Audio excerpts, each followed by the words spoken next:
is Kcal News, Los Angeles.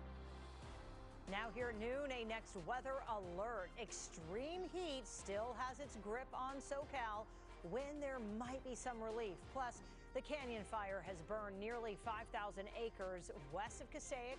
The progress in that firefight. And it may be a long weekend for some people in the San Fernando Valley who don't have running water. We have the update on this water emergency. And welcome to Kcal News here at noon and streaming on CBS News Los Angeles. I'm Jasmine Veal in for Amy Johnson. Breaking news as we are monitoring the Canyon Fire, which started near Lake Piru in Ventura County and has burned east into LA County. It broke out Thursday afternoon and then exploded in size to nearly 5,000 acres. Kcal News reporter Tina Patel is in Passaic, where there's some good news on the fight. Firefighters were very aggressive overnight and in the early morning hours. The fire did not grow, and in fact, they're now at 25% containment. If you look at the sky behind me, there are some light areas of smoke and haze, but nothing like the thick clouds of smoke that we saw yesterday. Now, I want to show you some video from Kcal because you can see that the fire is still actively burning today, but it's in more remote areas of Ventura and LA counties. Firefighters say 2 minor structures have burned since the Canyon Fire started yesterday afternoon near Lake Piru, but firefighters have not gotten any reports of homes being damaged. They have been, as we said, very aggressive. There are more than 400 firefighters from LA County, Ventura County, the Forest Service. There's also a lot of air resources being used, water dropping helicopters and tankers. Firefighters try to take advantage of the conditions overnight when it was a little bit cooler and the winds were calm. That's how they were able to make progress and get some containment. But there are still about 3,000 people in mandatory evacuation zones. We talked to one woman who admitted she stayed behind and said it was nerve-wracking seeing just how close the fire got at one point. Last night, this has just been horrific. Like I said, the fire department, they've been on it consistently all through the night and watching it. I've been out talking to them multiple times. They were assuring me we're going to be okay. This is video from that woman's neighborhood just off Hasley Canyon. There was a point where the fire started to go over the ridge, but there were a number of firefighters stationed in the neighborhood who were immediately able to hike up and get some water on those flames. As we come back here, though, it is already getting hot. We're expecting it to maybe be close to 100 degrees again today. And even though it's been fairly calm throughout the morning, there is a possibility the winds could pick up again this afternoon. That's why fire officials say they are going to keep the mandatory evacuation orders in place for now, just to see how things go, see if they're able to get more containment, and then they can make a further assessment then. In Passaic, Tina Patel, Kcal News. I mean, we've been talking about the fire risk. It will be another day of these extreme heat, these extreme temperatures there on the fire lines as we go to our meteorologist, Marina Jurica, with the next weather alert. That's right, Jasmine. We're just going to continue to deal with the heat, and that'll be the case throughout the day today before we slowly cool down over the weekend. But we are slowly pushing into a more stronger onshore flow pattern, and so that will benefit us as we will cool down a little bit into the weekend. But at least for the day today, we're going to continue to see especially that particulate matter from these fires stay pretty stagnant in our air, and that'll be the case through the weekend. And in Piru, we're going to be looking at still very low dew points and humidity, so it's very dry out there. It's getting hot. We're going to top out at about 102, and it's already 90 here at the midday.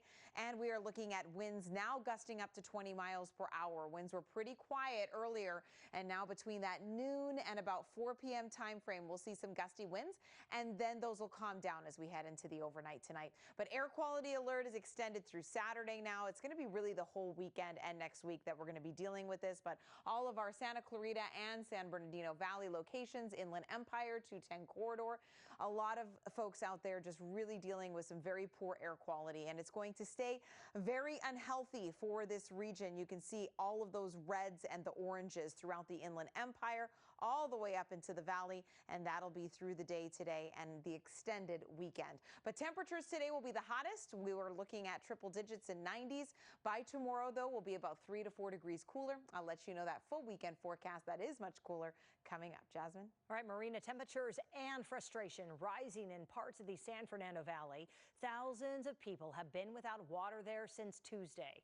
Kcal's Carl Finstrom is in Porter Ranch to see how people are coping.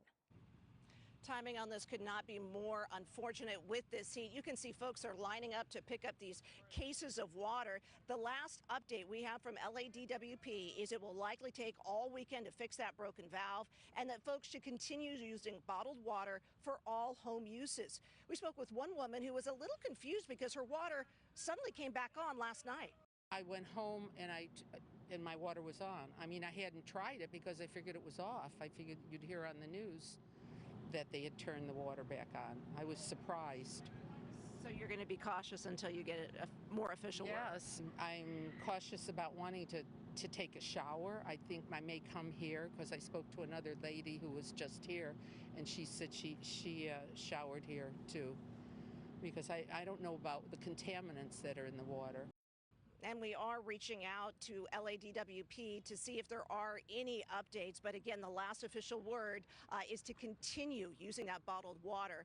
All impacted customers are from Porter Ranch and Granada Hills, an area roughly north of Rinaldi Street and west of Balboa Boulevard.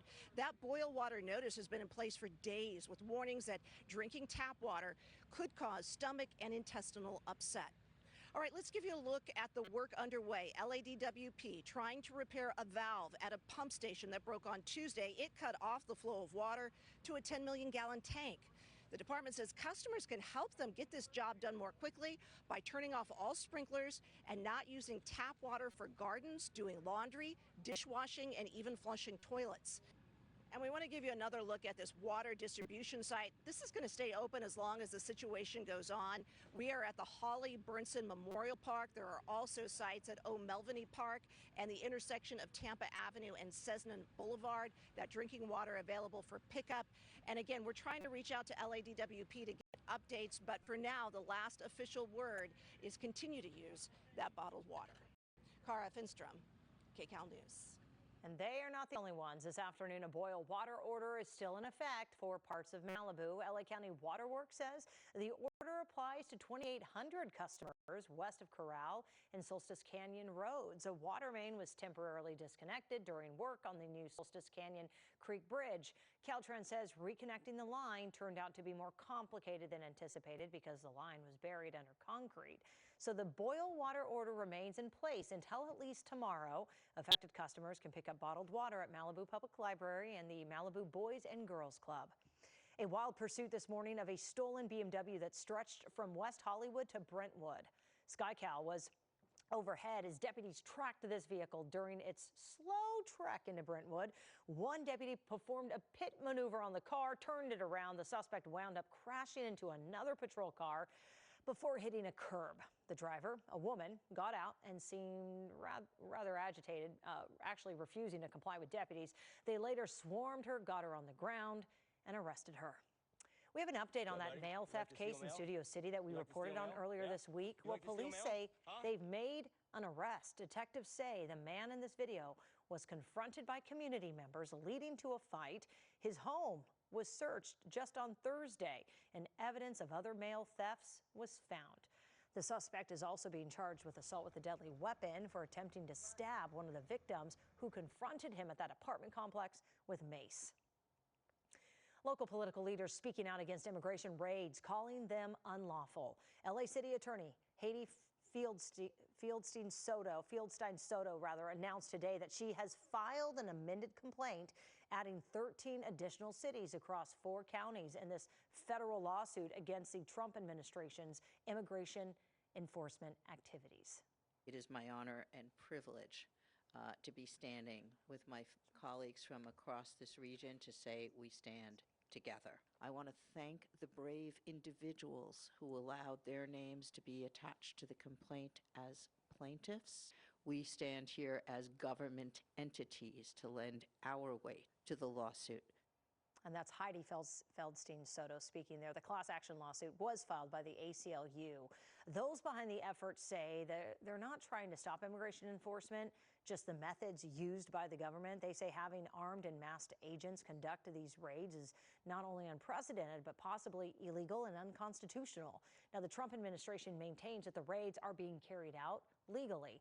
And the Trump administration is ramping up its legal fight over immigration enforcement right here in SoCal. The administration is asking the Supreme Court for free rein to use race, language, and other factors to target immigrants they believe who are here in the country illegally. Now, last month, a federal judge ruled that those tactics are unconstitutional.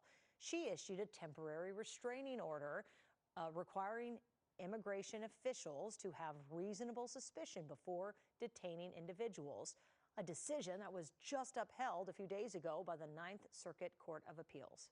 Question is whether or not the Supreme Court will acquiesce and intervene and essentially allow ICE agents to continue enforcing the law the way they see fit. And the Trump administration is arguing, quote, apparent ethnicity can be a factor supporting reasonable suspicion in appropriate circumstances. The ACLU says the administration is running to the Supreme Court to continue its racist policies that terrorize these immigrant communities. There's no timeline, by the way, for if or when the Supreme Court could take up this case. Today is the deadline, though, that President Trump gave to Russian President Vladimir Putin to reach a ceasefire agreement with Ukraine or risk secondary sanctions. The president has said the U.S. would impose secondary tariffs of up to 100%